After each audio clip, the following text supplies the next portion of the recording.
तो फ्रेंड्स, ये वीडियो देखने से पहले मैं आपको बताना चाहता हूँ कि ये जो मेरी वीडियो है, ये वीडियो मैंने अभी फर्स्ट टाइम रिकॉर्ड की है। तो मैंने अपनी पूरा ट्राई किया है इस वीडियो में आपको बताने का कि जितना मेरे से मतलब हो सकता था, जितना मेरे अंदर नॉलेज है, तो मैंने बताने का ट्राई किया है। तो अगर आपको ये वीडियो अच्छी लगती है तो प्लीज़ लाइक कर देना, इससे मुझे पता चल जाएगा कि आपको वीडियो अच्छी लगी।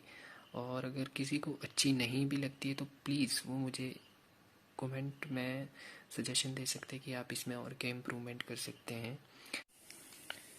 हेलो फ्रेंड्स, तो आज हम पढ़ेंगे इलेक्ट्रोडायनेमिक्स का एक नया टॉपिक जिसका नाम है non relativistic motion in uniform constant electric field.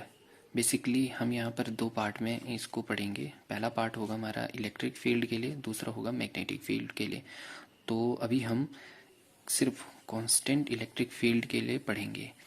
इस टॉपिक को पढ़ने से पहले हमें ये पता होना चाहिए कि जो हमारा नॉन रिलेटिविस्टिक मोशन है वो होता क्या है।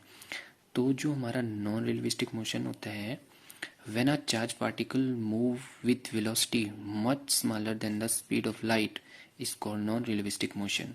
मीन्स यहाँ पर हमें ये कह रहा है कि जब किसी भी ऑब्जेक्ट की स्पीड मतलब वेलोसिटी ऑफ लाइट से कम होगी, ठीक है, स्पीड ऑफ लाइट से कम होगी, सॉरी, तो उसे हम नॉन रिलेटिविस्टिक मोशन कहेंगे।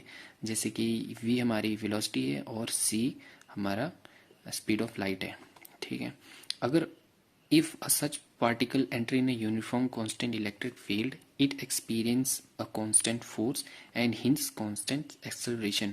मीन्स कि अगर particle uniform constant electric field को एक्सपीरियंस कर रहा है तो उसके ऊपर एक कांस्टेंट फोर्स लगेगा और उसी कांस्टेंट फोर्स के कारण एक कांस्टेंट एक्सेलरेशन भी लगेगी। मीन्स कि अगर मीन्स कि यहाँ कह रहा है कि अगर एक्सेलरेशन हो गया तो जो उसकी स्पीड है ना, वो एक कांस्टेंट रेट से बढ़ जाएगी। तो ये है हमारा नॉन रिलेटिविस्टिक मोशन, ठीक है। और एक ये छोटा सा है कि यूनिफॉर्म कांस्टेंट फील्ड क्या होती है हमारी, क्या होती है, तो in which magnitude and direction remains same at every point in a space and do not change with time. हमारी जो डायरेक्शन होती है वो सेम रहती है और चेंज नहीं करती है स्पेस में टाइम के साथ, ठीक है। जैसे इसका एग्जांपल आ गया हमारे पास electric and electric field, gravitational field, ठीक है। और अब हम पढ़ेंगे कांस्टेंट इलेक्ट्रिक फील्ड के बारे में। तो हमने क्या किया, let us consider the motion of charge particle in uniform but time independent electric field, ठीक है। और the equation of motion is equation, तो हमारी इक्वेशन ऑफ मोशन होगी m d square x by d t square equal to e और capital ई। ये जो हमारा ई है इसको बोलेंगे हम, ई है वो हमारा चार्ज ऑफ पार्टिकल है और जो हमारा कैपिटल ई है वो है इलेक्ट्रिक फील्ड इंटेंसिटी। तो हमें पता है कि F is equal to M A, और ये जो एम ए है इसको हम ऐसे भी लिख सकते हैं, चार्ज इंटू इंटेंसिटी। हमें ये पहले से पता है और यही हमने एम ए को इस हिसाब से लिखा। तो यहाँ पर हमने m x double dot e into e और ये लिख लिया। अब हमारे पास एम वाई के परस्पेक्टिव में m y double dot g, ये हो गया 0, ठीक है। ये क्वेश्चन थर्ड। अब हम क्या करेंगे, इसको इंटीग्रेट करेंगे इक्वेशन 2 को। अब हमने नाउ इंटीग्रेटिंग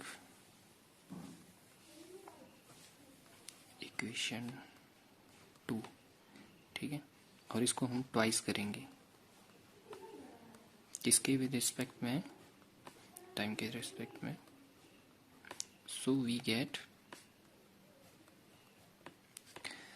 इसको जब हम डिफरेंशिएट करेंगे तो इसकी फर्स्ट टाइम जो डिफरेंशिएशन आएगी X double dot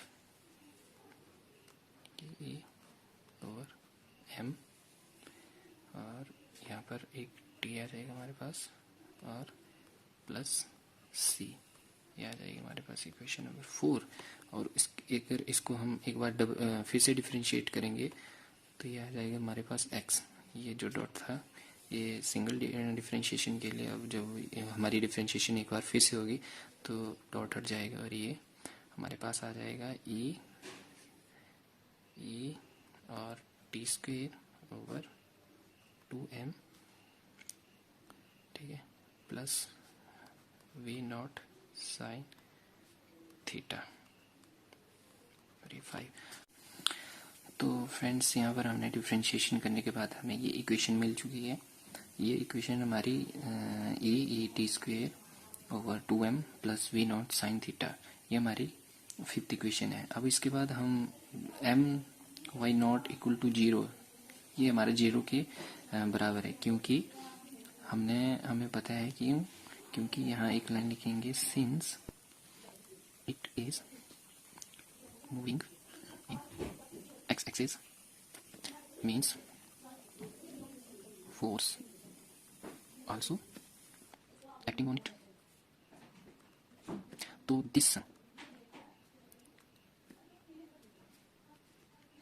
this direction and y axis there is no force. Means x की वैल्यू क्यों है यहाँ पर, क्योंकि जो फोर्स है वो एक्स एक्सिस के अलोंग है, लेकिन वाई एक्सिस के अलोंग कोई फोर्स नहीं है, तो इसलिए हमारे पास जो वाई की वैल्यू है वो 0 है। तो अब हम इसके बाद क्या करें, वी नो, इसके बाद हम लिखेंगे वी नो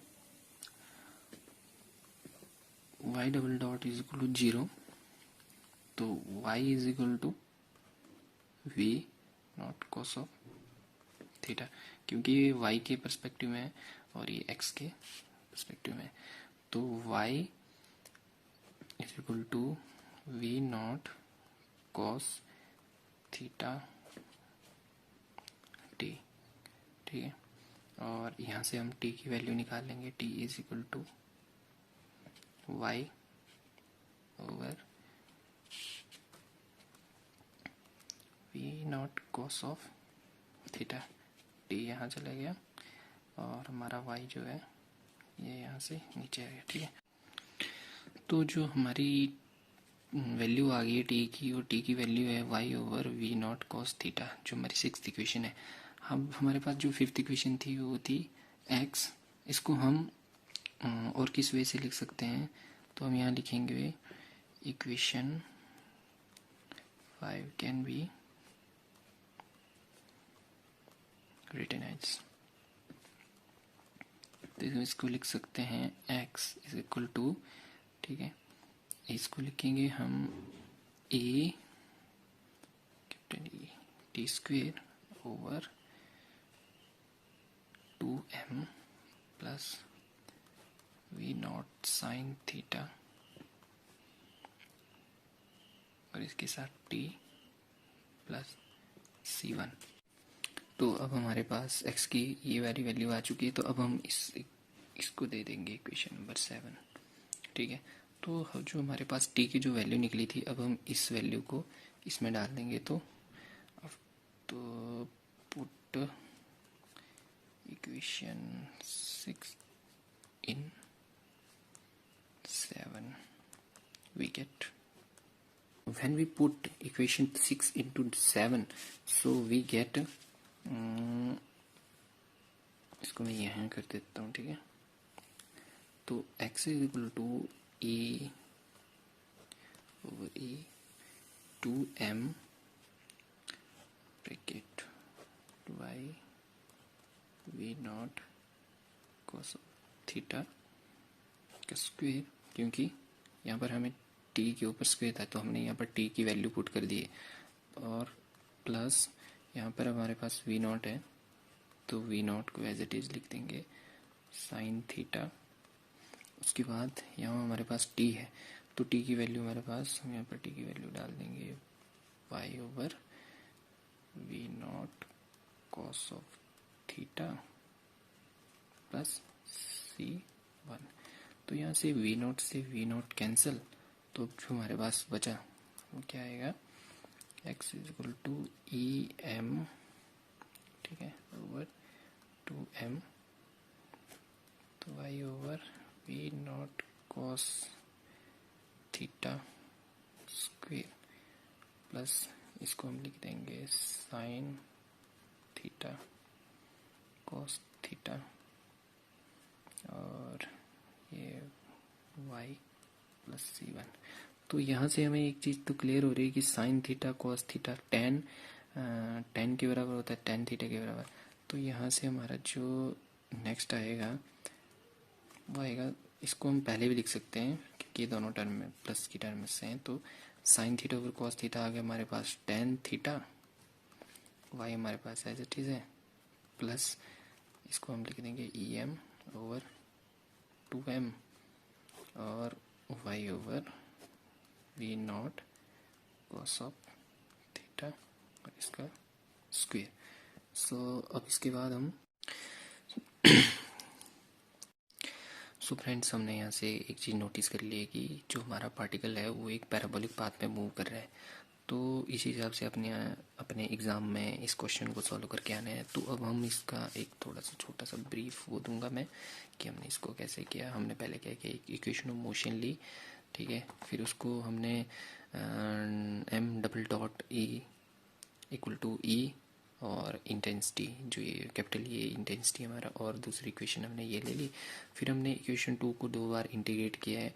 दोबारा इंटीग्रेट करने के बाद हमने जब फर्स्ट टाइम इंटीग्रेशन की उसकी तो ये आया हमारे पास, और जब उसको दोबारा इंटीग्रेशन किया तो हमारी इंटीग्रेशन हट गई। तो दूसरी इंटीग्रेशन हटने के बाद हमारी जो वैल्यू है कुछ इस हिसाब से आई। उसके बाद हमने m double dot y is equal to 0, इसकी भी हमने डिफ्रेंशिएशन की है। इसकी डिफ्रेंशिएशन करने के बाद हमें जब फर्स्ट टाइम इसकी डिफ्रेंशिएशन की तो उसकी डिफ्रेंशिएशन करने के बाद ये है, और ये जब हमने ट्वाइस बार डिफ्रेंशिएशन की तो दूसरी बार डिफ्रेंशिएशन करने के बाद हमें ये मिला। तो यहाँ से हमने t की वैल्यू निकाली और ये हमारी t की वैल्यू आ गई। और हमने जो हमारी इक्वेशन 5 थी, इस इक्वेशन 5 को हमने कुछ इस तरह से लिख दिया। और जब हमने इस इक्वेशन को इस हिसाब से लिखा तो हमने t की वैल्यू को इसमें पुट किया, और t की वैल्यू को पुट करने के बाद हमने ये मिला, और ये मिलने के बाद हमें पता चला कि जो पार्टिकल है वो एक पैराबोलिक पाथ में मूव कर रहा है। तो thank you friends for watching, let's meet in the next video.